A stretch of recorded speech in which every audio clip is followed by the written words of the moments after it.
নন্দীগ্রামে এতদিন তৃণমূল কংগ্রেস কর্মীরা আক্রান্ত হয়েছে, এখন নেতৃত্বের উপর আঘাত আসছে, কি বলবেন বিষয়টা, কিভাবে দেখছেন? নন্দীগ্রামে শুভেন্দু অধিকারীর পায়ের তলার মাটি আলগা হয়ে গেছে, ফলে এখন জঙ্গলের হিংস্র নেগড়ে বাঘের মতো তৃণমূল কংগ্রেস কর্মীদের উপরে ঝাঁপিয়ে পড়ছে।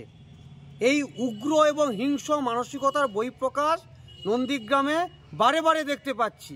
ডিসেম্বর মাসের 8 তারিখ এবং 25 তারিখ এই নন্দীগ্রামে দুজন তৃণমূল কংগ্রেস কর্মীকে বিজেপি আশ্রিত দুষ্কৃতীরা খুন করেছে। সুতরাং তৃণমূল কংগ্রেস কর্মীদের রক্তের স্বাদ এখন বিজেপির দাঁতে লেগে গেছে। ওদের সাদা পাঞ্জাবিতে তৃণমূল কংগ্রেস কর্মীদের রক্ত লেগে আছে। সুতরাং 2 নম্বর ব্লকে আজকে নেতাই এবং নন্দীগ্রাম দিবস পালন হচ্ছিল বিরুলিয়া বাজারে। সেখানে আমাদের ওই ব্লকের তৃণমূল যুব কংগ্রেসের সভাপতি ভাই রবীন জানা বক্তব্য রাখছিল। ঠিক সেই সময় তার বাড়িতে চড়াও হয় শুভেন্দু অধিকারীর আরেক দোসর, মেঘনাথ পালের আরেক ভাই পলয় পাল, অরূপ জানা এবং তার সঙ্গে আরও কয়েকজন ছিল। বাড়িতে তার স্ত্রী একা ছিল সেই সময়।